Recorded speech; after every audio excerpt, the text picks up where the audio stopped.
রাত তখন প্রায় 12টা ছুঁই ছুঁই। তুবা ব্যথাতুর দেহটা টেনে খাট থেকে নিচে নামালো। ধীরে সুস্থে খুঁড়িয়ে খুঁড়িয়ে এগিয়ে গেল দরজার কাছে। আস্তে করে বাইরে বের হয়ে বারান্দা দিয়ে নিচতলায় উকি দিল। প্রত্যেকটা ঘরের লাইট বন্ধ, অর্থাৎ এই মুহূর্তে সবাই ঘুমে। তুবা ফোঁস করে লম্বা শ্বাস ছাড়ল। এরপর পা টিপে টিপে গেল কৌশিকের ঘরের দিকে। দরজাটা এখনো বন্ধ করেনি কৌশিক, শুধু চাপিয়ে রেখেছে।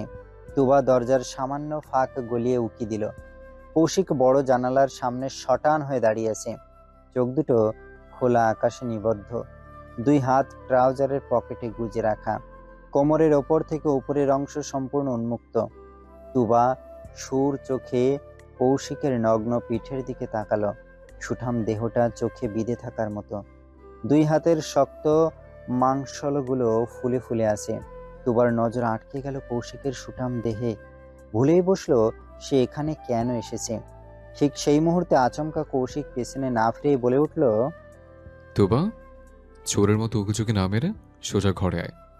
এই ঘরের দরজা তোর জন্য উন্মুক্ত।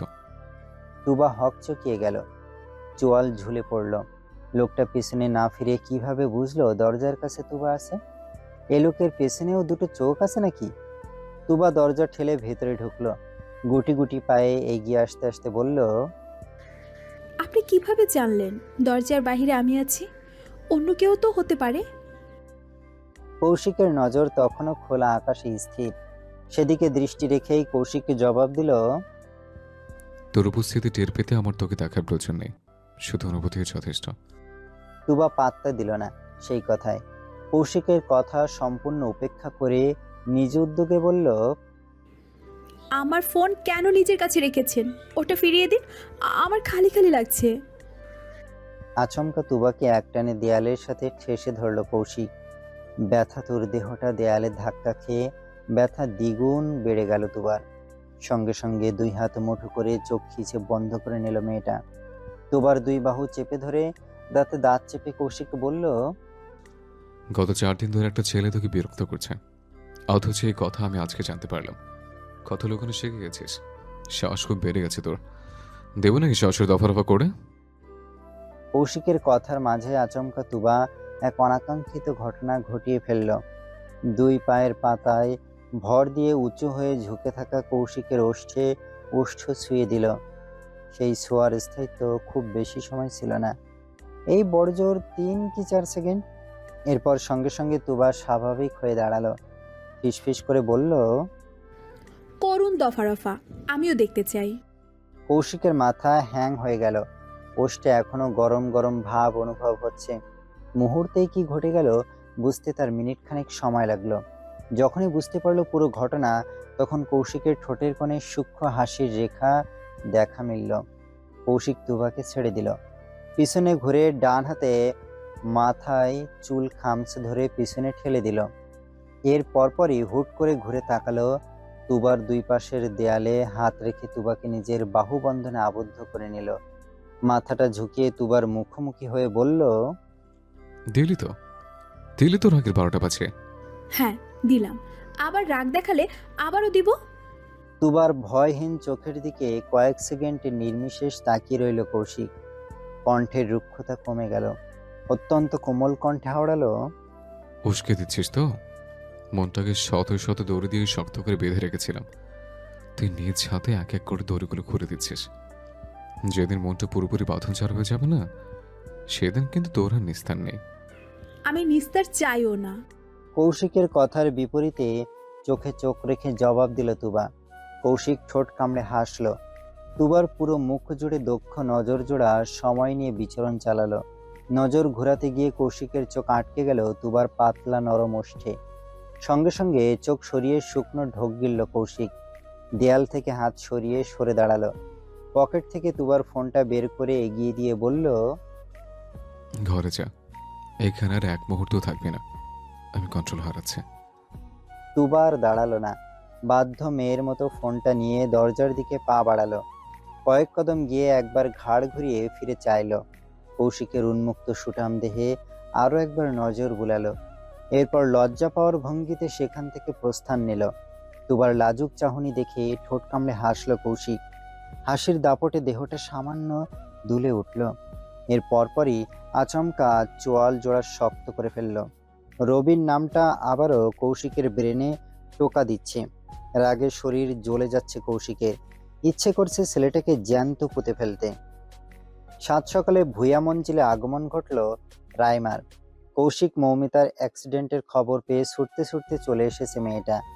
মূলত এসেছে কৌশিকের টানে। প্রিয় মানুষকে নিয়ে এমন লোমহর্ষক খবর শুনে কোনো মেয়ের পক্ষে কি ঠিক থাকা সম্ভব? রাইমাও পারেনি ঠিক থাকতে। সেই রাত থেকে ছটফট করছে এ বাড়িতে আসার জন্য, কিন্তু গভীর রাত হওয়ায় তার বাবা মা আসতে দেয়নি। নিরুপায় হয়ে ছটফট করতে করতে রাতটুকু পার করেছে রাইমা।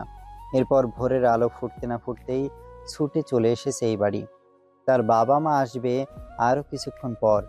ভুয়া মঞ্জিলে কদম রাখার পর থেকেই রাইমা ব্যাকুল নয়নে খুঁজে চলেছে কৌশিককে। তাকে এক নজর না দেখা পর্যন্ত চোখজোড়া শান্তি পাচ্ছে না। খবর পেয়ে মৌমিতা সবার আগে নিচে নেমে এলো। একে একে রিয়া, নীরব সহ বাড়ির রমণীরাও হাজির হলেন। বসার ঘরে ছোটখাটো একটা আড্ডার আসর বসে গেল। রমণীদের হাসির শব্দে বাড়ির দেয়ালগুলো ঝংকার তুলছে যেন। তুবা গভীর ঘুমে আচ্ছন্ন ছিল। ঠিক এমন সময় কানে হালকা পাতলা হাসির ছন্দ বাড়ি খেল। সঙ্গে সঙ্গে ঘুমটা ছুটে গেল তুবার। পিটপিট করে চোখ মেলে তাকিয়ে ঘরের দেয়াল ঘড়িতে নজর বুলালো। সবে সকাল 6টা। এত সকালে এমন হাহা হি হি করে বাড়ির শব্দ দূষণ করছে কারা? ভাবতে ভাবতে উঠে বসলো তুবা। আঘাতপ্রাপ্ত জায়গাগুলোর ব্যথা অনেকটাই কমে গেছে। এখন হাঁটতেও খুব একটা কষ্ট হয় না। তুবা দুম করে উঠে দাঁড়ালো। এলোমেলো চুলগুলো দুই হাতে পেঁচিয়ে খোপা করতে করতে বেরিয়ে গেল ঘর থেকে। দোতলার বারান্দায় দাঁড়িয়ে সবার আগে বসার ঘরে উকি দিল। ঠিক এমন সময় বড় সোফায় মৌমিতার পাশে রাইমাকে দেখে চোখ মুখ কুঁচকে গেল তুবার। বিরক্তিতে গলা তেতো হয়ে এলো। এই মেয়েটাকে তুবা একদম পছন্দ করে না। আর সেদিন কৌশিককে ওই চিঠিটা দেওয়ার পর থেকে তো তুবা ওকে সহ্যই করতে পারছে না। দুই কোমরে হাত রেখে ফোঁস করে নিঃশ্বাস ছাড়ল তুবা। এই আপদটাকে ঘাড় থেকে নামানোর ফন্দি খুঁজল, কিন্তু সদ্য ঘুম থেকে ওঠা তুবার দুর্বল মস্তিষ্ক শক্তপোক্ত কোনো উপায় বের করে নিতে পারল না। তুবা হতাশ হলো। ক্লান্ত ভঙ্গিতে পা টেনে টেনে হাঁটা দিল কৌশিকের ঘরের দিকে। কৌশিক সচরাচর তার ঘরের দরজা লক করে না। তার কারণ একটাই, দিনে রাতে কারণে অকারণে তুবা এই ঘরে উকিঝুঁকি মারে। ওর উকিঝুঁকি মারাতে যাতে ব্যাঘাত না ঘটে এজন্য কৌশিক ঘরের দরজা খোলাই রাখে। আজও তার ব্যতিক্রম হয়নি। এই যেমন দরজাটা শুধু চাপিয়ে রাখা, সেই চাপানো দরজাটা আলতো হাতে একটু ফাঁক করে ঘরের ভেতর উকি দিল তুবা। এরপরই টুক করে ঘরে ঢুকে পড়ল। গুটি গুটি পায়ে এগিয়ে গেল খাটের কাছাকাছি।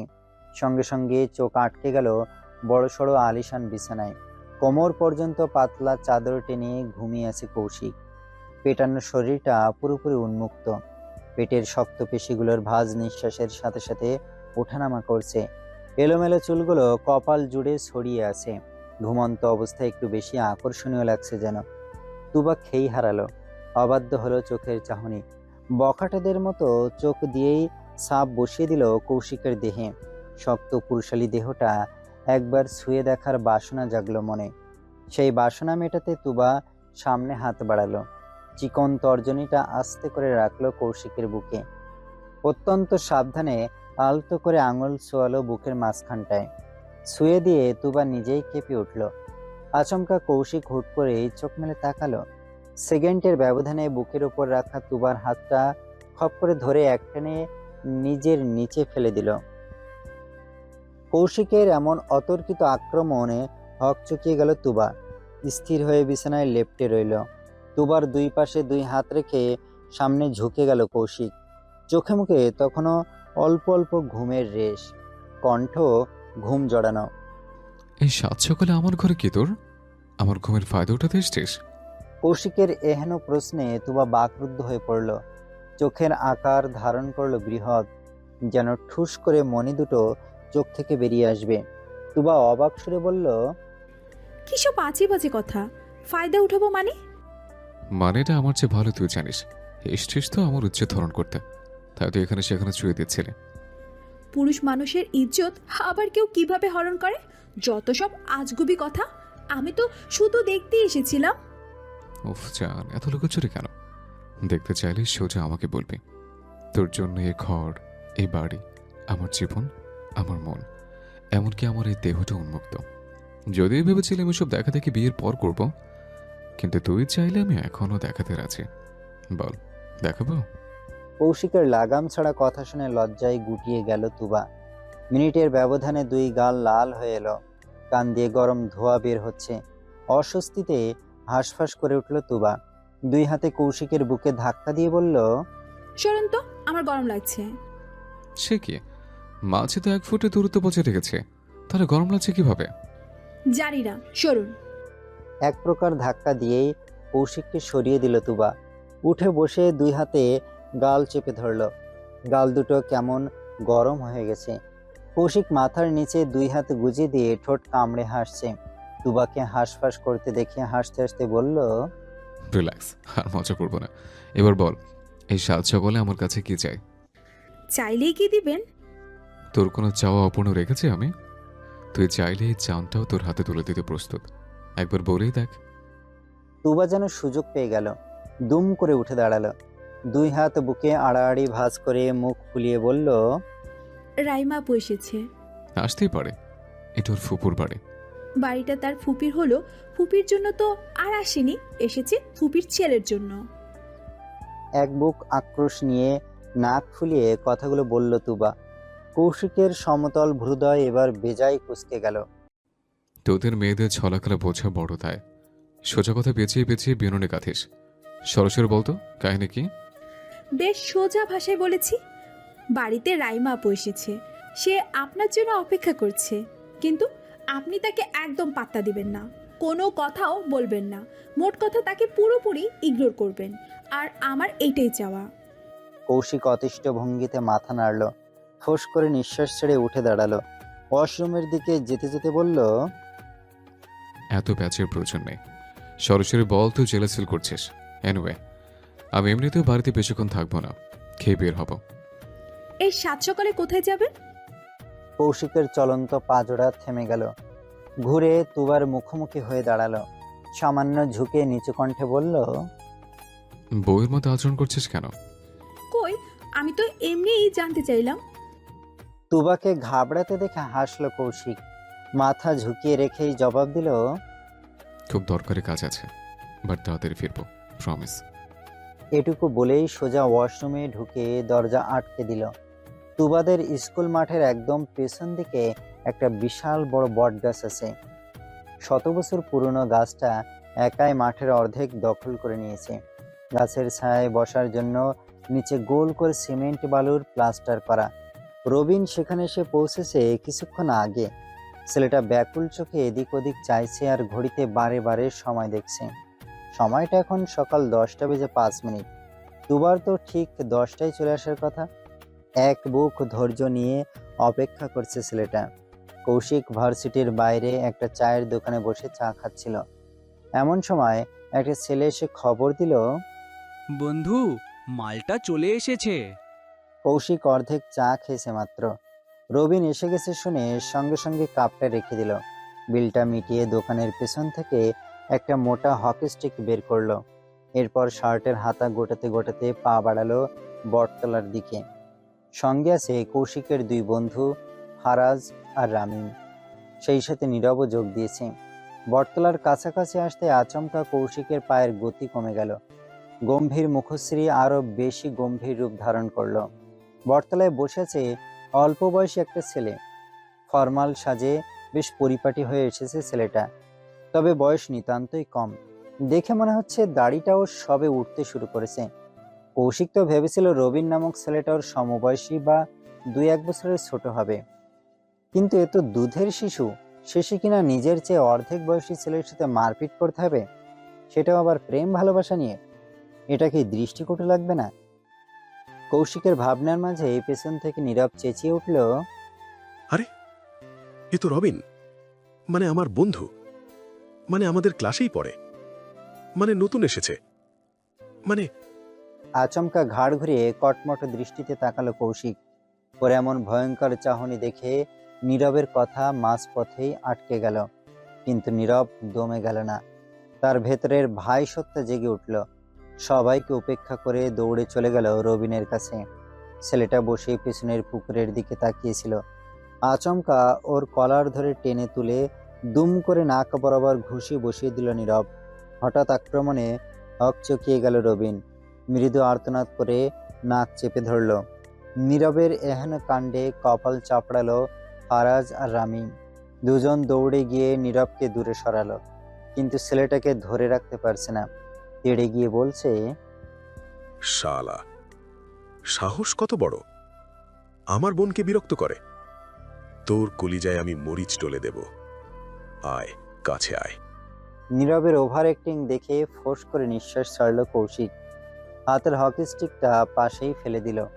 এত ছোট একটা ছেলের সাথে মারপিট ঠিক শোভা পাচ্ছে না। ওর জন্য তো ধমকই যথেষ্ট। ভাবতে ভাবতে এগিয়ে গেল কৌশিক। নাক চেপে ধরে কাঁপতে থাকা রবিনকে ইশারায় গাছের গোড়ায় বসতে বলল। রবিন চুপচাপ গিয়ে বসলো। নাকটা ধরে মৃদু আর্তনাদ করতে করতে বলল, কি হচ্ছে এসব? আমি তো কিছুই বুঝতে পারছি না। এখানে তো তুবার আসার কথা ছিল, তাহলে আপনারা কারা?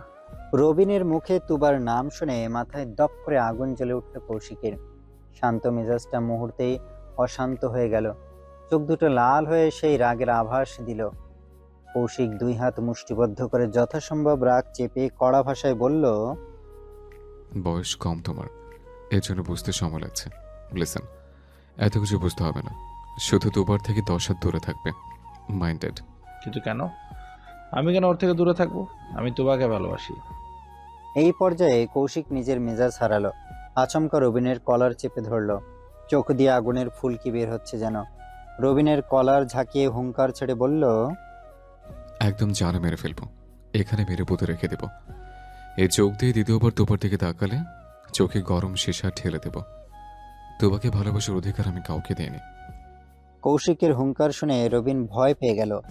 বটগাছের ছায়ার তলে দাঁড়িয়েও ছেলেটা কুলকুল করে ঘামছে।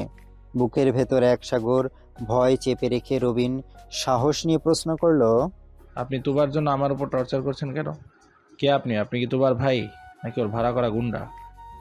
রবিনের মুখে তুবার ভাই সম্বোধন শুনে কপালে 3-4টে ভাঁজ পড়ল কৌশিকের। বোঝাই যাচ্ছে প্রশ্নটা তার একদম পছন্দ হয়নি। এমন সময় পাশ থেকে নীরব চেঁচিয়ে উঠল, ওই শালা, ভাইয়া তুবার ভাই হতে যাবে কেন? তুবার ভাই আমি, ওর এক এবং একমাত্র ভাই। রবিন এক পলক নীরবের দিকে তাকালো, এরপর নজর সরিয়ে কৌশিকের দিকে তাকালো।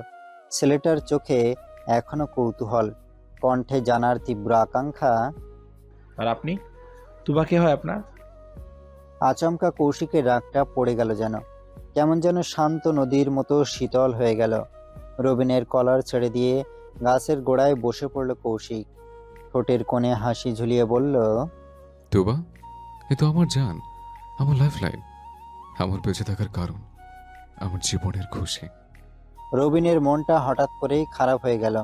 মন ভাঙার ব্যথা লুকাতে মাথা নিচু করে নিল ছেলেটা।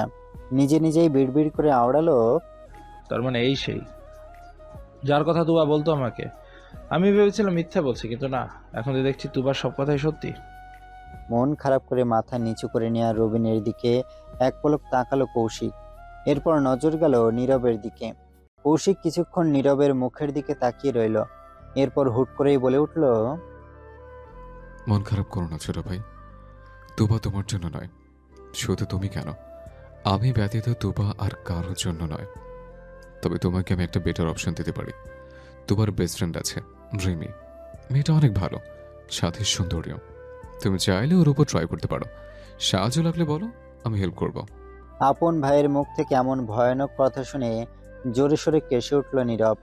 কাশতে কাশতে কলিজা বের হয়ে যাওয়ার উপক্রম। এখন কৌশিকের সঙ্গ দেওয়ার জন্য নীরবের খুব আফসোস হচ্ছে। শেষে কিনা সে নিজের পায়ে নিজেই কুড়াল মারল। নীরবের মাথা হ্যাং হয়ে গেছে। অজানা ভয়ে মনটা শিউরে শিউরে উঠছে। এই রবিন ববিন তুবাকে ছেড়ে রিমির পিছনে লাগলে তো নীরবের রাতের ঘুম হারাম হয়ে যাবে। যদি কোনোভাবে রিমিকে পটিয়ে ফেলে তখন? শঙ্কা মিশ্রিত চোখে একবার কৌশিকের দিকে তাকালো নীরব। কৌশিক বটগাছের শেকড়ের ওপর বসে চুমুকে চুমুকে সফট ড্রিঙ্কস পেটে চালান করছে। এই মুহূর্তে এখানে ওরা দুই ভাই ব্যতীত আর কেউ নেই। বাকিদের বহু আগেই কৌশিককে বিদায় করে দিয়েছে। নীরব ভয় ভয় মনে এগিয়ে এলো, শান্ত ভঙ্গিতে কৌশিকের পাশে বসলো, ইনিয়ে বিনিয়ে প্রশ্ন করলো, ভাইয়া, তুমি ওই মফিজটাকে ছেড়ে দিলে কেন? ওর হাত পা ভেঙে হসপিটালে পাঠানো উচিত ছিল। কোন অপরাধে?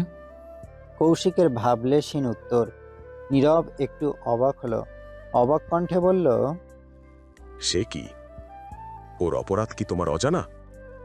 ওই শালা তুবাকে বিরক্ত করছিল। তাহলে তো সবার আগে তোর শাস্তি প্রাপ্য। কৌশিকের শেষোক্ত কথা শুনে থমকে গেল নীরব, হতভম্ব নজরে তাকালো। ততক্ষণে কৌশিকের খাওয়া শেষ।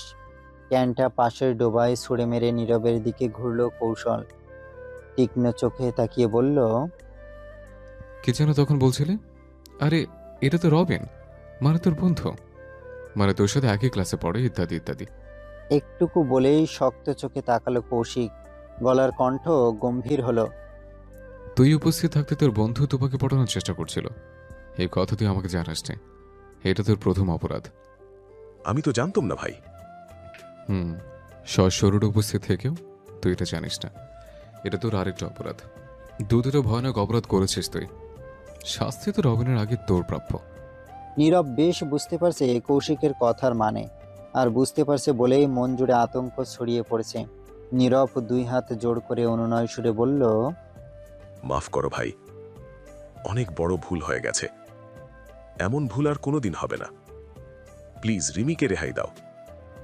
রিমি বাদে যার পেছনে খুশি ওকে লাগিয়ে দাও, কিন্তু প্লিজ রিমি না। কেন? ও রিমির সাথে প্রেম করলে তোর সমস্যা কি? সমস্যা আছে। রিমি আমার বেস্ট ফ্রেন্ড, আমার একটা দায়িত্ব আছে তো। কিন্তু আমি তো তোদের কখনো বেস্ট ফ্রেন্ডের মতো বিহেভ করতে দেখি না। সামনাসামনি হলে তো দুজনে শুধুই ঝগড়া করিস। ঝগড়াই তো ভালোবাসা ভাই। কৌশিক বাঁকা চোখে তাকালো। নীরব জিভে কামড় দিয়ে তড়িঘড়ি করে বলল, না মানে বন্ধু তো, বন্ধুদের মধ্যে তো ভালোবাসা থাকবেই, তাই না? কৌশিক বাঁকা হাসলো। নীরবের সকল কাকুতি মিনতি উপেক্ষা করে উঠে দাঁড়ালো, চোখে সানগ্লাস লাগাতে লাগাতে বলল, বাইরে চল। রাইমা আজকে থেকে গেছে কৌশিকদের বাড়িতেই। সকালে ওর বাবা মা এসেছিল ভাগ্নে ভাগ্নিকে দেখতে, যদিও মৌমিতার দেখা পেলেও কৌশিকের দর্শন তারা পায়নি। এরপর মেয়েকে রেখে তারা চলে গেছেন। রাইমা জেদ ধরেছে 2 দিন থাকবে এখানে। কৌশিক বাড়ি ফিরেছে ঠিক দুপুরে, এরপর থেকে ঘরেই আছে। রাইমা অনেক চেষ্টা করেছে কৌশিকের সাথে একান্তে দেখা করার, কিন্তু বরাবরই তার প্রচেষ্টা বিফলে গেছে। হয় তুবা তাকে ডেকে নিয়ে বসার ঘরে বসিয়ে রাখছে, তো কখনো রিয়া এসে গল্প জুড়ে দিচ্ছে। এভাবে টিপ টিপ করে সন্ধ্যা নেমে এলো। বাড়ির রমণীরা রান্নাঘরে সবার জন্য নাস্তা বানাচ্ছেন। বসার ঘরে বাচ্চারা সবাই মিলে আড্ডার আসর বসিয়েছে। কনক চাপা বেগম এক বাটি গরম গরম মুচমুচে বড়া ভাজা বাচ্চাদের সামনে রাখলেন। মুহূর্তেই সবাই হুমড়ি খেয়ে পড়ল বড়াগুলোর উপর। তুবা তো 3-4টে একসাথে মুখে পুরে নিয়েছে, এবার 2 গাল ফুলিয়ে চিবিয়ে যাচ্ছে। বাচ্চাদের এমন ছেলে মানুষই দেখে হাসলেন কনক চাপা বেগম। এরপর দোতলার দিকে চিন্তিত নয়নে তাকিয়ে বলল, কৌশিক নিচে নামছে না কেন? ভাইয়ার কালকে গুরুত্বপূর্ণ ক্লাস আছে বড়মা, সেই পড়াই রেডি করতে ঘরে আছে। আমাকে বলেছে ভাইয়াকে কেউ না ডাকতে, সময় হলে সে নিজেই নিচে নেমে আসবে। বড়া চিবাতে চিবাতে জবাব দিল নীরব। কনক চাপা বেগম তৎক্ষণাৎ রান্নাঘরে ছুটলেন। মিনিটের ব্যবধানে ট্রেতে করে একটা হাফ প্লেটে কিছু বড়া এবং 1 গ্লাস ধোয়া ওঠা গরম কফি নিয়ে আসলেন। এরপর সেগুলো টেবিলে রেখে বাচ্চাদের উদ্দেশ্যে বললেন, কেউ একজন গিয়ে কৌশিকের ঘরে দিয়ে আয় তো। ছেলেটা আমার একটানা পড়লে মাথা ব্যথা করে, তখন ওর আবার কফি লাগে। সারাদিন শেষে রাইমা এবার মোক্ষম সুযোগ পেল। হুট করে দাঁড়িয়ে আগে ভাগে ট্রেটা হাতে তুলে নিল, মাথা নিচু করে মিনমিন করে বলল, ফুপি আমি নিয়ে যাই, সবাই তো খাচ্ছে এখানে। কনক চাপা বেগম হাসলেন। রাইমার মাথায় হাত বুলিয়ে দিয়ে রান্নাঘরে ছুটলেন। এখনো রাতের খাবার তৈরি করা বাকি। রাইমার সম্মতি পেয়ে হাসি মুখে ট্রেটা নিয়ে পা বাড়ালো দোতলার দিকে। ইতিমধ্যে তুবার গলায় বড়াগুলো আটকে গেছে। 2 গাল ভর্তি চিবানো বড়া নিয়ে মুখ ফুলিয়ে আছে। না পারছে গিলতে আর না পারছে মুখে রাখতে। সুস্বাদু বড়াগুলো এই মুহূর্তে বিশ্রীত তেতো মনে হচ্ছে। তুবা মুখ ফুলিয়েই উঠে দাঁড়ালো। রাইমার পিছন পিছন সেও ছুটল দোতলায়। কৌশিক খাটের সাথে হেলান দিয়ে আধশোয়া হয়ে বসেছিল। হাতে তার একাডেমিক বই, এছাড়াও আশেপাশে আরও কিছু বই খাতা ছড়িয়ে ছিটিয়ে আছে। ঠিক সেই মুহূর্তে ঘরে রাইমার আগমন ঘটল। রাইমা দরজার সামনে এসে মিষ্টি কণ্ঠে অনুমতি চাইল। ভেতরে আসবো কৌশিক ভাই? মেয়েলি কণ্ঠটা কানে এসে বাড়ি খেতেই কৌশিকের মনোযোগ বই থেকে সরে গেল। সে স্বভাবতই গম্ভীর কণ্ঠে জবাব দিল। কাম। রাইমা মাথা নিচু করে ঘরে ঢুকলো। লজ্জায় আড়ষ্ট হয়ে গুটি গুটি পায়ে এগিয়ে গেল। মাথা নিচু রেখেই কৌশিকের সামনে ট্রেটা রাখলো। এরপর সোজা হয়ে দাঁড়িয়ে আঙুলে ওড়না প্যাঁচাতে প্যাঁচাতে কৌশিকের দিকে চাইল। কিন্তু এ কি? যার জন্য রাইমার এত লাজ লজ্জা প্রদর্শন, সেই মানুষটা নির্বিকার কেন? একবার ফিরেও চাইছে না? রাইমা অসন্তুষ্ট হলো। কিছু বলতে মুখ খুলবে এমন সময় হুড়মুড়িয়ে ঘরে ঢুকে পড়ল তুবা, হাতে একগাদা বইপত্র। এই অসময়ে আচমকা তুবার আগমন রাইমার জন্য অনাকাঙ্ক্ষিত ছিল। সে অবাক চোখে তাকালো। সেই নজরে পাত্তা না দিয়ে সোজা কৌশিকের মুখোমুখি হয়ে বিছানায় পা মুড়িয়ে বসল তুবা। বুকে জড়িয়ে রাখা বইগুলো বিছানায় ফেলে আর চোখে কৌশিকের দিকে তাকালো। সঙ্গে সঙ্গে চোখাচোখি হলো দুজনার। অর্থাৎ কৌশিক আগে থেকেই তুবার দিকে তাকিয়েছিল। নজরে নজর মিলতেই তুবা চোরের মতো দৃষ্টি লুকালো। নিজের সঙ্গে আনা বইগুলো নাড়াচাড়া করতে করতে বলল, আমার একটা ম্যাথ বুঝতে সমস্যা হচ্ছে, একটু বুঝিয়ে দিন তো। কৌশিক কোনো জবাব দেওয়ার আগেই রাইমা জবাব দিল, এটা কোনো ভদ্রতা হলো তুবা? একজনের ঘরে বিনা অনুমতিতে ঢুকে পড়লে, নকটা পর্যন্ত করলে না। তাছাড়া তুমি জানো কৌশিক ভাই আজ ব্যস্ত আছে, তবুও তার কাছে পড়তে এসেছো। তুবা এক পলক কৌশিকের দিকে তাকালো। সে নির্বিকার, ভাবলেশীন ভঙ্গিতে বসে আছে, দুই হাত বুকে আড়াআড়ি ভাবে ভাঁজ করা। অর্থাৎ কৌশিক বোঝাচ্ছে, ঝগড়াঝাটি তোরাই কর, আমি শুধু তাকিয়ে তাকিয়ে দেখি। কৌশিকের এমন গা ছাড়া ভাব দেখে মনে মনে রুষ্ট হলো তুবা। ভেতরে ভেতরে রাগে ফুঁসে উঠল। সামনের ট্রে থেকে কৌশিকের জন্য আনা কফির কাপটা হাতে তুলে নিল। তাতে ছোট্ট 2-3 চুমুক দিয়ে গলাটা ভিজিয়ে নিল তুবা। এরপর রাইমার দিকে ফিরে স্পষ্ট ভাষায় জবাব দিল, প্রথমত এটা আমার বাড়ি আপু, আমি এই বাড়ি যেখানে খুশি অনায়াসে যেতে পারি। আমি কোনো গেস্ট নই যে অনুমতি লাগবে। তাছাড়া এই ঘরে আসতে আমার নক বা পারমিশন লাগবে না।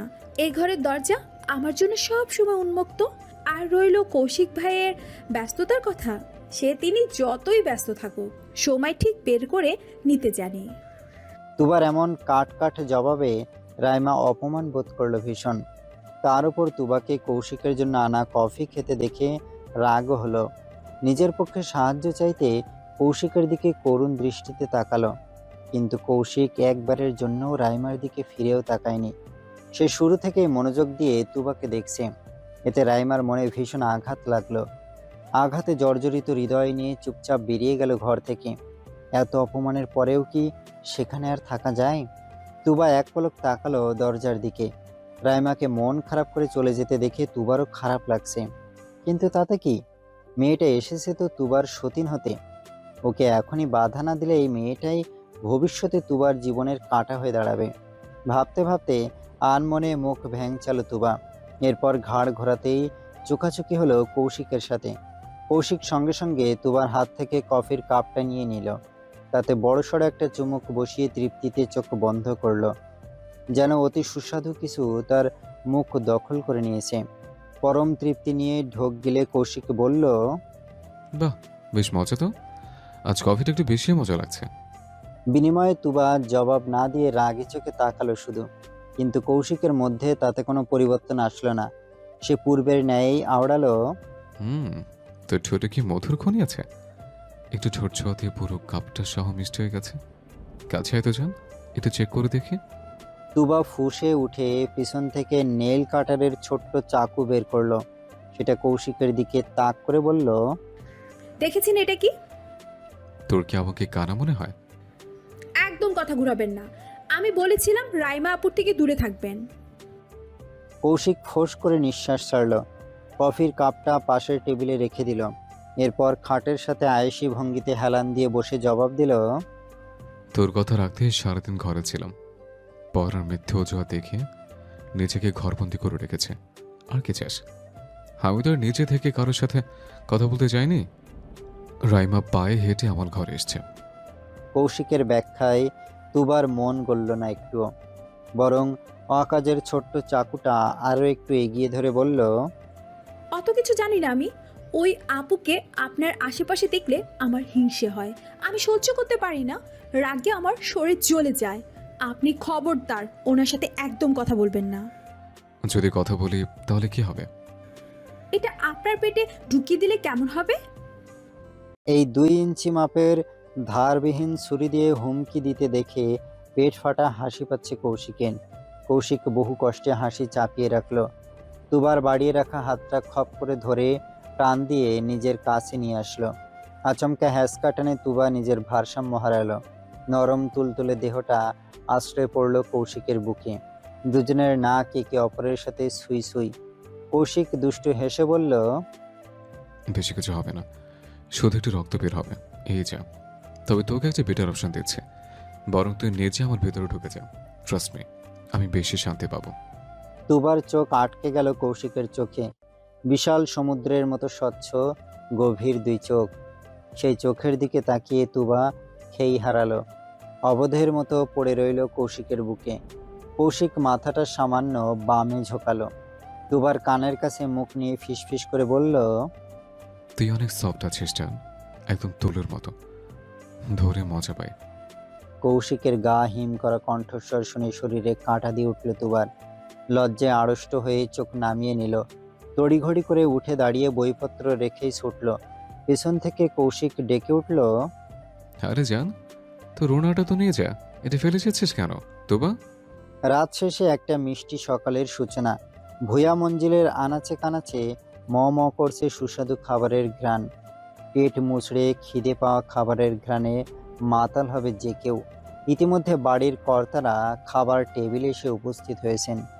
এরপর একে একে বাচ্চারা হাজির হলো। সবাই যার যার চেয়ারে একে একে বসে পড়ল। কৌশিকও চলে এসেছে।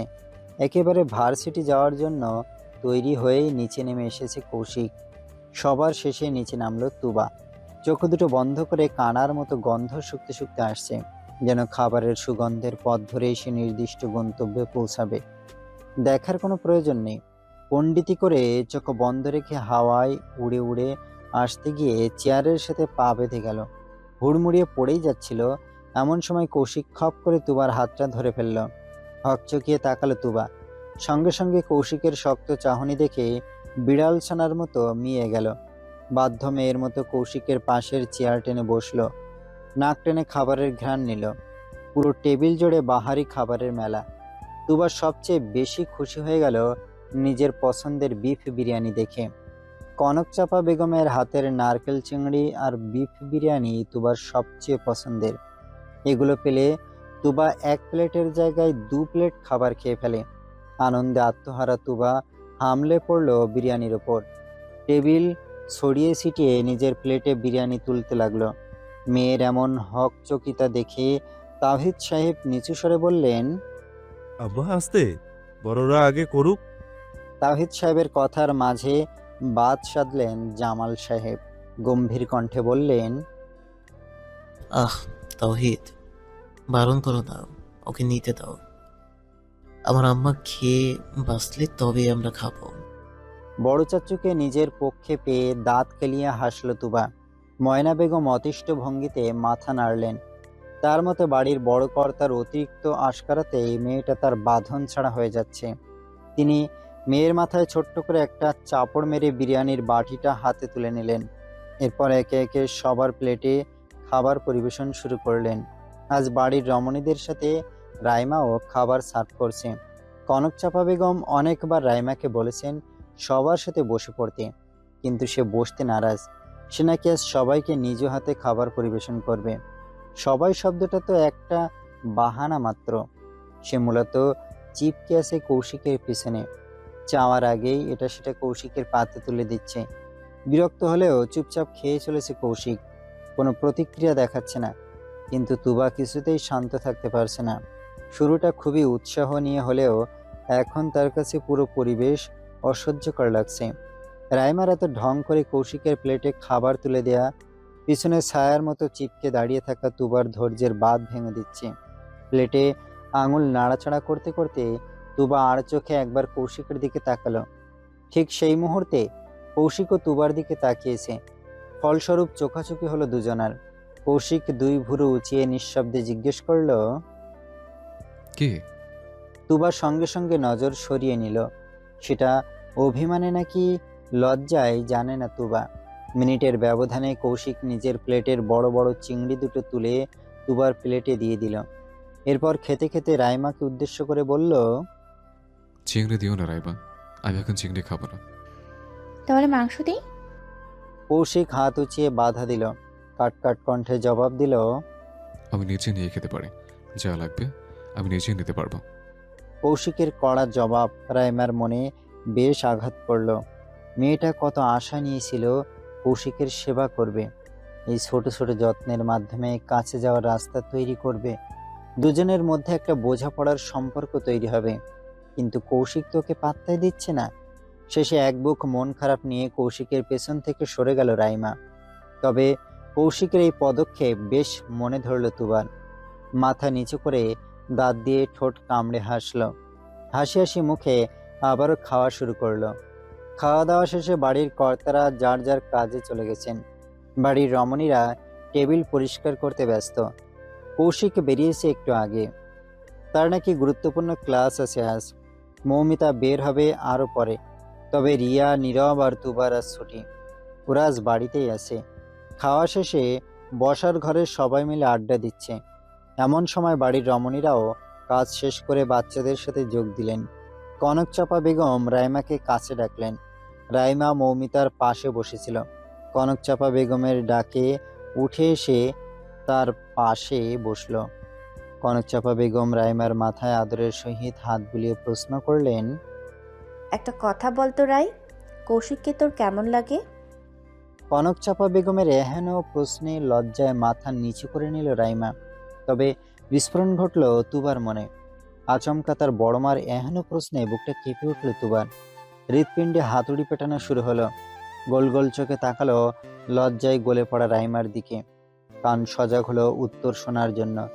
রাইমা সময় নিয়ে লাজুক স্বরে জবাব দিল, হঠাৎ এমন প্রশ্ন কেন করছো ফুপি? ওমা, কারণ ছাড়া কি এমনি বলছি?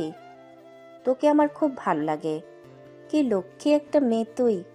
ভাবছি অচেনা অজানা কোনো মেয়ে নয় নে তোকে বাড়ির বউ করে আনি।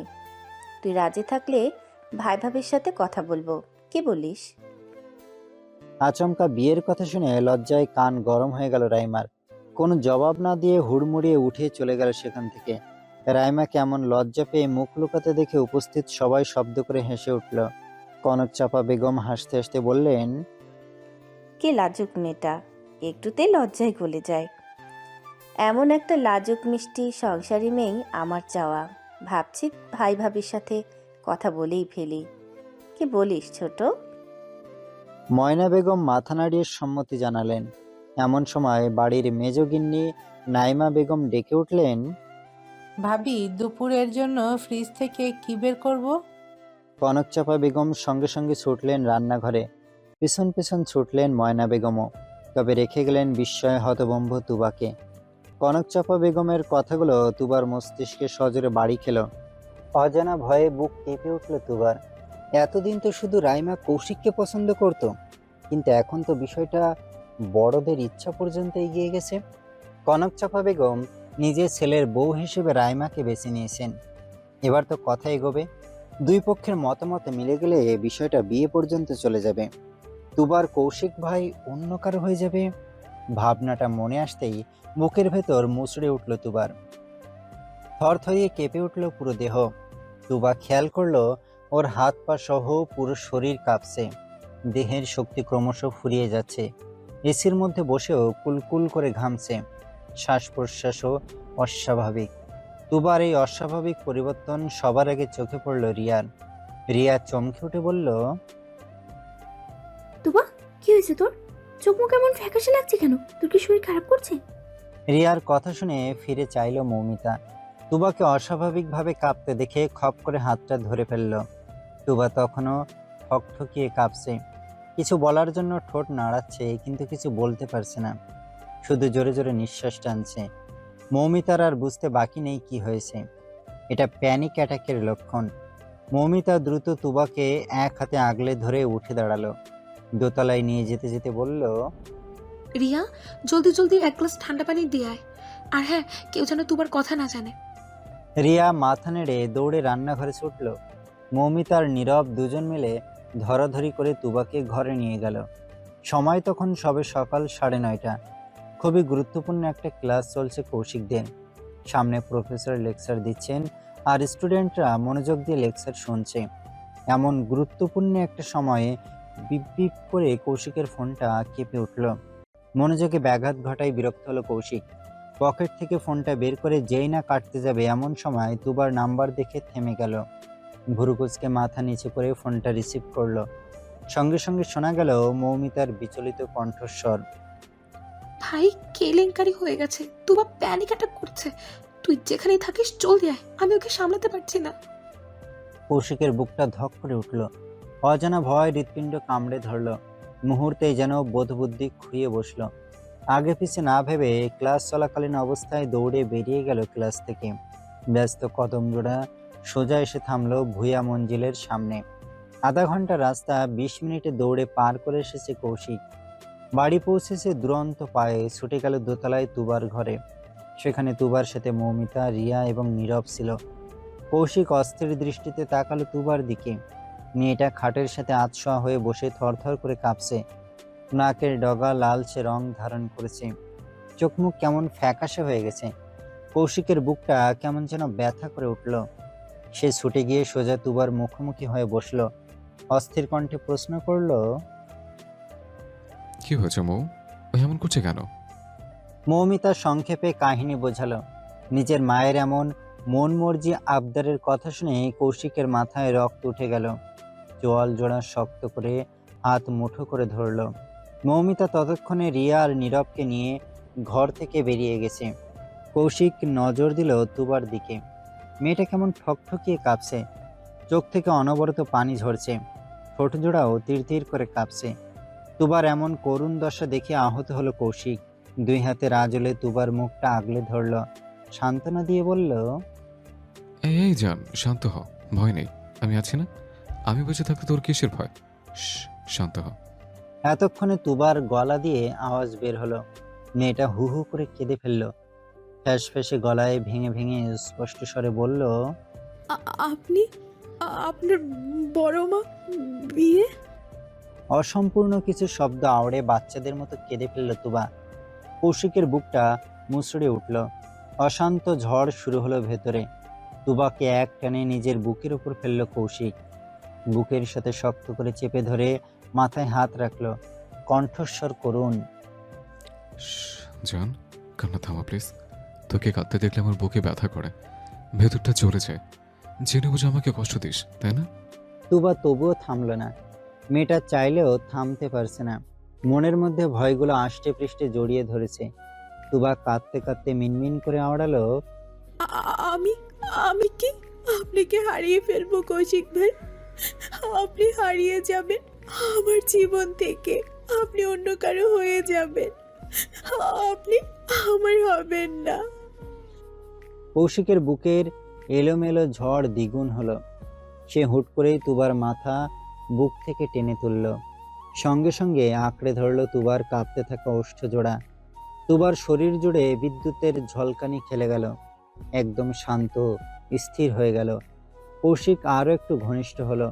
পরম আবেশে ছড়িয়ে দিল ভালোবাসা। প্রেমময় ছোঁয়ায় বুঝিয়ে দিল কৌশিক হারাবার নয়, সে তুবার একান্ত ব্যক্তিগত সম্পদ। হারিয়ে কোথায় যাবে? তুবা ধীরে ধীরে শান্ত হলো। দেহের কাঁপুনি থামল। শেষ পর্যায়ে ফুপিয়ে উঠল। কৌশিক আবারও তুবাকে বুকের সাথে চেপে ধরল। নিজের সর্বস্ব দিয়ে আগলে নিল দেহটা। মাথায় চুমু খেয়ে দৃঢ় কণ্ঠে আওড়ালো, একটা কথা মাথায় ভালো করে ঢুকিয়ে নে, আমি শুধু তোর। তুবা ছাড়া কৌশিক আর কারো নয়। কৌশিকের মনের রাজ্যে রাজত্ব করার অধিকার তুবা ব্যতীত আর কারো নেই। একদম মনে উল্টাপাল্টা চিন্তা আনবি না। কৌশিক তোর, সারা জীবন তোরই থাকবে, কেউ কেড়ে নিতে পারবে না। তুবার মন গলল না, পাগলের মতো মাথা নাড়তে নাড়তে বলল, কেউ মানবে না, কেউ রাজি হবে না, বড় চাচু কোনো দিন মেনে নিবে না।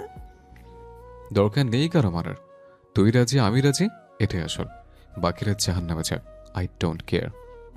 তুবা তখনও কেঁদেই চলেছে। মনের ভয় কিছুতেই কাটছে না। বারে বারে মনে হচ্ছে সে কৌশিককে হারিয়ে ফেলবে, আর কৌশিক ভাই অন্য কারো হবে। যে বুকে এখন তুবা মাথা পেতে আছে, সেই বুকে একসময় রাইমা মাথা রাখবে। ভাবতেই গায়ে কাঁটা দিয়ে উঠল তুবার। মৃদু কেঁপে উঠল দেহটা। দেহের সর্বোচ্চ শক্তি দিয়ে শক্তপোক্ত করে জড়িয়ে ধরল কৌশিককে। একে অপরের বুকে মিশে আছে দুজনের সাথে। তুবার বুকের বেগতিক ধুকপুক স্পন্দন কৌশিক খুব করে টের পাচ্ছে। তুবার এত এত ভয় দেখে কৌশিক অধৈর্য হলো। হুট করে উঠে দাঁড়িয়ে তুবার হাত চেপে ধরল। ভরাট কণ্ঠে আদেশ করলো, চল আমার সাথে। তুবা হতবম্ব, বাকরুদ্ধ, কাঠের পুতুলের মতো ফেলফেল করে তাকিয়েছে সামনে। চোখের সামনে জলজল করছে বড়সড় একটা নেমপ্লেট। তাকে গোটা গোটা শব্দে লেখা কাজী অফিস। এই নামটা দেখার জন্য তুবা মোটেও প্রস্তুত ছিল না। কৌশিক যে তুবাকে সোজা কাজী অফিসে নিয়ে আসবে সেটা ছিল তুবার কল্পনার বাইরে। তুবার ভাবনার মাঝেই কৌশিক আলতো করে ওর হাতটা চেপে ধরল। মৃদু কণ্ঠে বলল, চল। কিন্তু তুবা গেল না, এক পাও সামনে আগালো না, বরং বরফের মতো জমে দাঁড়িয়ে রইল সেখানে। হাতে টান পড়ায় কৌশিক ভুরুকুচকে পিছন ফিরে তাকালো। হতভম্ব তুবার চোখের দিকে তাকিয়ে ভুরু নাচিয়ে জিজ্ঞেস করলো, কে? আমরা এখানে কেন এসেছি? অবদের মতো প্রশ্ন করে বসলো তুবা। চোখে মুখে তখনও বিস্ময় লেপ্টে আছে।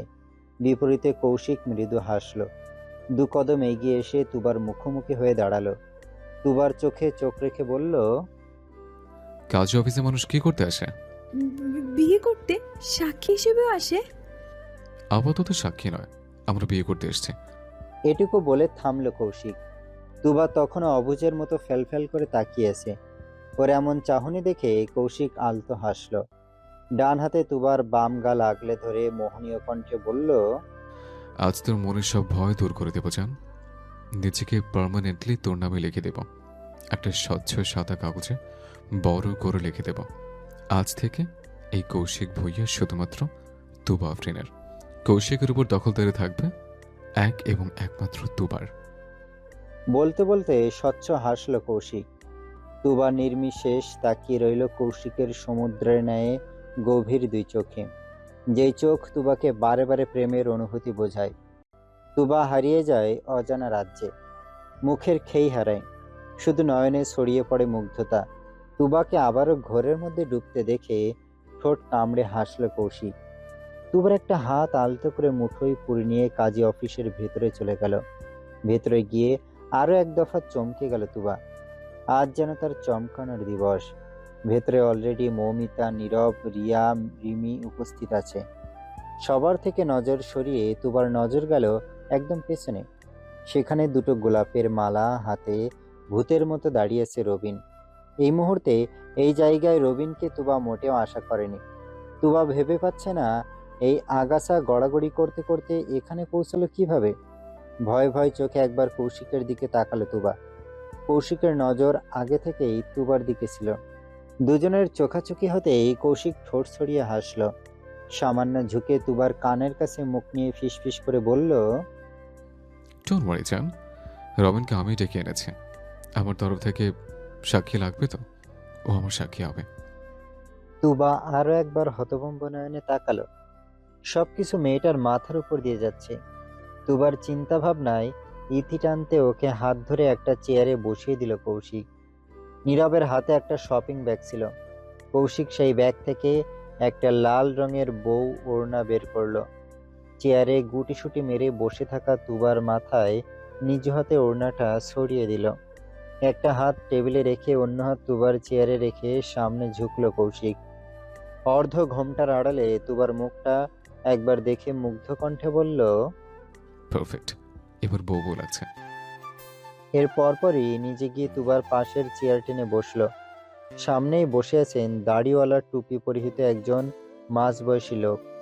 কৌশিক তাকে উদ্দেশ্য করে বলল, কাজী সাহেব, বিয়ের কাজ শুরু করুন। ধর্মীয় নিয়ম অনুযায়ী বিয়ের কাজ সম্পন্ন করা হলো। কবুল বলার সময় কৌশিক ছিল সুপার ফাস্ট, কিন্তু তুবা ছিল তার সম্পূর্ণ বিপরীত। অত্যন্ত ধীরে সুস্থে কবুল বলেছে মেয়েটা। মাথায় তার একগাদা চিন্তা। পরিবারের অগোচরে বিয়ের মতো একটা সাংঘাতিক কাণ্ড ঘটিয়ে ফেলল দুজন। বাড়ির সবাই যখন জানবে তখন কি হবে? হাজার চিন্তা ভাবনা নিয়ে রেজিস্ট্রি পেপারেও সাইন করলো তুবা। উপস্থিত সবাই সাক্ষী হিসেবে সাইন করলো। মৌমিতা দুই পক্ষেরই সাক্ষীর খাতায় নাম লেখা দিয়েছে। সবশেষে রবিন এগিয়ে এলো সামনে। বেচারার চেহারা ফ্যাকাশে। ওর হাত থেকে একটা মালা নিয়ে কৌশিক তুবার গলার পরিয়ে দিল। এরপর অপর মালাটা তুবার হাতে ধরিয়ে দিল। ইশারায় বোঝালো, এবার এটা আমাকে পড়া। তুবা ধীরে সুস্থে পায়ের পাতায় ভর দিয়ে কৌশিকের গলায় মালা পরিয়ে দিল। সঙ্গে সঙ্গে হাততালির শব্দ প্রতিধ্বনি হলো চারিদিকে। তুবা লাজুক চাহনিতে একবার তাকালো কৌশিকের দিকে। হঠাৎ করেই কেমন যেন লজ্জা লজ্জা লাগছে। গাল দুটো থেকে গরম ধোঁয়া বের হচ্ছে। তুবার লজ্জা আরো এক ধাপ বাড়িয়ে দিতে আচমকা কৌশিক হাঁটু মুড়ে বসে পড়ল মাটিতে। হাতে একটা ফুটন্ত লাল গোলাপ। কৌশিকের চোখে মুগ্ধতা, কণ্ঠে এক আকাশ সমান প্রেম। আমার জান, আমার হৃদয়ের মালকিন, আমার প্রেম রাজ্যের একমাত্র রানী। আজ এই আকাশ, বাতাস, এই ভূখণ্ড, এই পৃথিবী এবং আমার দেহে বয়ে চলা প্রতিটা নিঃশ্বাসকে সাক্ষী রেখে এই আমিটাকে তোর নামে লিখে দিলাম। কৌশিক তুবার, শুধুই তুবার। এর বাইরে কৌশিকের আর কোনো আশ্রয় নেই। কৌশিকের পৃথিবী তুবার থেকে শুরু এবং তুবার কাছে সমাপ্ত। বাকি সব মরে যেকা, চোখের ভুল অথবা মনের ভ্রম। আমার মনের সকল প্রেম, সকল পাগলামি, সকল ব্যাকুলতা, সাথে পুরো আমিটাকে নিজের আঁচলে বাঁধতে প্রস্তুত তো জান? পারবি তো এই অগোছালো পাগলটাকে সামলাতে? পারবি তো আমার ভালোবাসার অত্যাচার সহ্য করতে? অবশ্যই ক্ষমতা শুধু তোর মধ্যেই আছে। তুই ছাড়া কেউ কৌশিককে সামলাবার কাবিল নয়। নিজের করে নিবি এই পাগল প্রেমিকটাকে। ওয়াদা করছি তোকে সারা জীবন ভালোবাসবো। বুকের ভেতর খুব যত্ন করে আগলে রাখবো। কোনো দুঃখ, কোনো কষ্ট, কোনো অবশেষ তোকে ছুতে পারবে না। আজ থেকে আমার ভাগ্যের সকল সুখ আমি তোর নামে লিখে দিলাম, আর তোর ভাগ্যের সকল দুঃখ আমি আপন করে নিলাম। থাকবি তো সারা জীবন আমার কাছে? এক বিশাল আবেগে আকুলতা ঢেলে বাক্যগুলো আওড়ালো কৌশিক। নিজের বক্তব্য শেষ করে তুবার দিকে হাপিত্যেশ নয়নে তাকিয়ে রইল। হাতে এখনো ধরে রাখা গোলাপ। অধীর আগ্রহে কৌশিক অপেক্ষা করলো তুবার জবাবে। এদিকে তুবার যেন খুশিতে মরে যেতে মন চাইছে। সে শুধু কৌশিকের থেকে একটু ভালোবাসা চেয়েছিলাম। বিনিময়ে কৌশিক যে এত ভালোবাসা ঢেলে দেবে সেটা ছিল তুবার ধারণার বাইরে। আজ যেন তুবার শুধু অবাক হওয়ার দিন। অত্যাধিক আনন্দে কথা বলার ভাষা হারিয়ে ফেলেছে মেয়েটা। শুধু ছলছল নয়নে কৌশিকের চোখের দিকে তাকিয়ে আছে। কৌশিক অধৈর্য হলো। আকুল ভরা কণ্ঠে বলল, জবাব দিবে না জান? আমি অপেক্ষা করছি। আচমকা তুবার যেন হাত পা ভেঙে এলো। শরীরের শক্তি ফুরিয়ে যেতে চাইছে। বুকটা চিনচিন করে উঠছে। এত সুখ সুখ অনুভূতি তুবা আগে কখনো অনুভব করেনি। ভালোবাসায় যে এত সুখ তুবা আগে বোঝেনি। মুহূর্তেই সামনের সবকিছু ভেঙে চুরে তুবা আশ্রয় পড়লো হাঁটু মুড়ে বসে থাকা কৌশিকের বুকে। শক্তহীন দেহটা ছেড়ে দিল প্রশস্ত বাহুর জিম্মায়। কৌশিক সঙ্গে সঙ্গে ধরে ফেলল তুবাকে। এক প্রেমময় আলিঙ্গনে জড়িয়ে নিল নিজের সাথে। তুবার চোখের জল বাঁধ ভাঙল। কৌশিককে জড়িয়ে ধরে ফুপিয়ে কেঁদে উঠল তুবা। ভাঙা কণ্ঠে আওড়ালো, আই লাভ ইউ কৌশিক ভাই। ব্যাস, কৌশিকের আর কি চাই? এই একটা বাক্য শোনার জন্য বছরের পর বছর তার কানজোড়া চাতকের ন্যায় অপেক্ষা করছিল। যতগুলো বছর পর অপেক্ষার অবসান ঘটল। কৌশিক শক্ত করে নিজের সাথে জড়িয়ে নিল তুবাকে। তুবার মাথায় ছোট্ট করে চুমু খেয়ে বিড়বিড় করে আওড়ালো, ব্যাস, আর কিছু চাই না আমার, বেশি না। তুই শুধু একটু ভালোবাসা দিস টান, বাকিটা আমি আমার ভালোবাসা দিয়ে বসিয়ে নেব। দুজনে একে অপরের সঙ্গে কতক্ষণ এভাবে লেপ্টে ছিল কে জানে। অনুভূতির সাগরে ভাসতে ভাসতে দিন দুনিয়ার চিন্তায় ভুলে বসেছে দুজন। ওদের ভাসমান অবস্থা থেকে মাটিতে নামাতে মৌমিতা গলা খাকড়ি দিয়ে উঠল। কারোর গলার আওয়াজ শুনে হকচকিয়ে গেল তুবা। তড়িঘড়ি করে কৌশিকের থেকে দূরে সরে দাঁড়ালো। একবার আর চোখে তাকিয়ে দেখলো সবাই ওদের দিকে তাকিয়ে মিটমিট করে হাসছে। তুবা পুরো ঘরে নজর বোলালো। বর্তমানে এখানে কাজী সাহেব অনুপস্থিত। লজ্জায় হতভম্ব তুবা ধপ করে চেয়ারে বসে দুই হাতে মুখ ঢেকে নিল। এই লজ্জা থেকে বাঁচতে কি করবে মেয়েটা? দৌড়ে ঘর থেকে বেরিয়ে যাবে, নাকি মাটি খুঁড়ে মাটির নিচে ঢুকে যাবে? ভেবেচিন্তে উপযুক্ত জবাব না পেয়ে মুখ ঢেকে আর্তনাদ করে উঠল তুবা। অপরদিকে কৌশিক যেন পুরোই তুবার বিপরীত। যেখানে সবার সামনে এমন অপ্রীতিকর পরিস্থিতি তৈরি হওয়ায় লজ্জায় তুবা মুখ লুকাতে ব্যস্ত, সেখানে কৌশিক যেন পুরোই ভাবলেশীন, বরং চোখে মুখে তার বিরক্তি। এক বুক বিরক্তি নিয়েই মৌমিতার বিরুদ্ধে অভিযোগ করলো, মানে আমার শোক তো সহ্য হয় না, তাই না মো? যে দেখলি তোর ভাই বহু বছর প্রতীক্ষার পর একটা শোকের দেখা পেয়েছে, সঙ্গে সঙ্গে ব্যাকরা দিতে হাজির, শাকচুন্নি একটা। কৌশিকের খোঁচা মারা কথা শুনে রেগে গেল মৌমিতা। তেড়ে এসে বলল, কি বললি তুই? কানে কম শুনছিস? চল ডাক্তার দেখাই। একদম বাজে কথা বলবি না ভাই, ভুলে যাস না আমি তোর বড়, একটু তো সম্মান দে। তোকে বড় মানে কে? আমি তো কোনো কালেই মানি না। তুই না মানলেও আমি তোর বড়।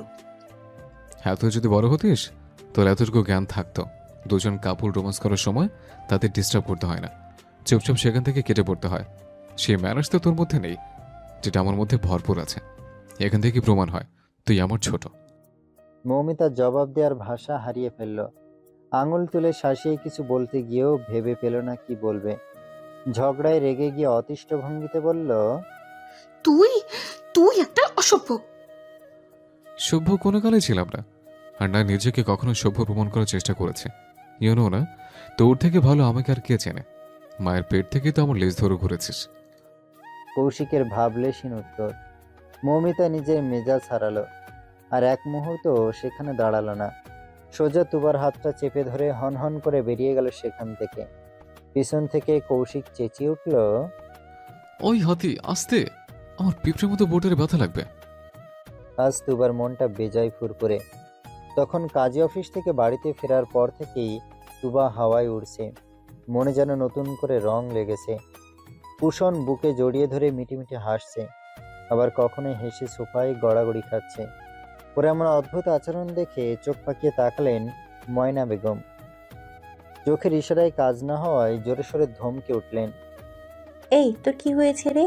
এমন অদ্ভুত ব্যবহার করছিস কেন? মায়ের ধমক শুনে মিয়ে গেল তুবা, কিন্তু পরপরই দুই হাতে মুখ চেপে দৌড়ে দোতলায় নিজের ঘরে চলে গেল। মেয়ের এমন সন্দেহজনক আচরণ দেখে অতিষ্ঠ ভঙ্গিতে মাথা দোলালেন ময়না বেগম। তার মায়ের মন কড়া ভাষায় বলছে কিছু একটা গন্ডগোল আছে, মেয়েটা তলে তলে নিশ্চয়ই কোনো শয়তানি করছে। বিড়বিড় করে মেয়েকে বকতে বকতে তিনি রান্নাঘরে ছুটলেন। রাতে খাওয়ার টেবিলে একত্রিত হয়েছে সবাই। রাইমা আজ সন্ধ্যায় বাড়ি ফিরে গেছে। এতে করে তুবার ফুরফুরে মনে প্রজাপতির পাখা লেগেছে যেন। রঙিন ডানা মেলে মনটা হাওয়ায় উড়ে বেড়াচ্ছে। বাড়িটা কি সুন্দর ফাঁকা ফাঁকা লাগছে। বাতাসও মনে হচ্ছে ফ্রেশ, স্বচ্ছ, পরিষ্কার। তুবা লাজুক চাহনিতে একবার আর চোখে পাশে বসা কৌশিকের দিকে তাকালো। সঙ্গে সঙ্গে ভয়ে অন্তরাত্মা কেঁপে উঠল তুবার। কৌশিক ওর দিকে খেয়ে ফেলবো লোকে তাকিয়েছে। তুবা বুঝলো না হঠাৎ এই লোকটার গরম হওয়ার কারণ কি। একটু আগেও তো কত রোমান্টিক রোমান্টিক কথা বলছিল। তুবা মুখ ভেঙচি কেটে খাওয়ায় মনোযোগ দিল। খাওয়ার এক পর্যায়ে জামাল সাহেব কথা বলা শুরু করলেন, ভাবছি একবার গ্রামের বাড়ি থেকে ঘুরে আসবো। বাবা মা মারা যাওয়ার পর থেকে বহুদিন গ্রামে যাওয়া হয় না, মনটা বড্ড টানছে। তাছাড়া বাচ্চাদের পরীক্ষাও অনেক দেরি আছে। তোমরা সবাই সম্মতি দিলে খুব তাড়াতাড়ি একটা দিন ঠিক করব। কি বলো সবাই? বেড়াতে যাওয়ার কথা শুনে চোখ দুটো চকচক করে উঠল তুবার। কতদিন পরিবারের সাথে কোথাও ঘুরতে যাওয়া হয় না, এবার বেশ মজা হবে। তুবার আগ্রহ আরো এক ধাপ বাড়িয়ে দিতে রিয়া বলে উঠল, বরচাচু, গ্রামে প্রতি বছর এই সপ্তাহেই তো মেলা বসে, তাই না? জামাল সাহেব মাথা নেড়ে সায় জানালেন। খেতে খেতে জবাব দিলেন, এটা বছরের সবচেয়ে বড় মেলা। ছোটবেলায় অনেক করেছি এই মেলায়। মেলায় গিয়ে মায়ের জন্য তালপাতার হাত পাখা, তাওহিদের জন্য তালপাতার বাঁশি আর লুৎফরের জন্য মাটির ঘোড়া কিনে নিয়ে যেতাম। কত সুন্দর ছিল সেই সোনালি দিন। হায়, সময়ের সাথে সাথে সেই সোনালি রং হারিয়ে ফ্যাকাশে হয়ে গেছে। বলতে বলতে অতীতে হারিয়ে গেলেন জামাল সাহেব। চোখ দুটো ছলছল করে উঠল, আখি দুয়ারে ভেসে উঠল ছোটবেলার মিষ্টি মধুর স্মৃতি। জামাল সাহেবের দেখা দেখি বাড়ির ছোট দুই কর্তাও আবেগী হয়ে পড়লেন।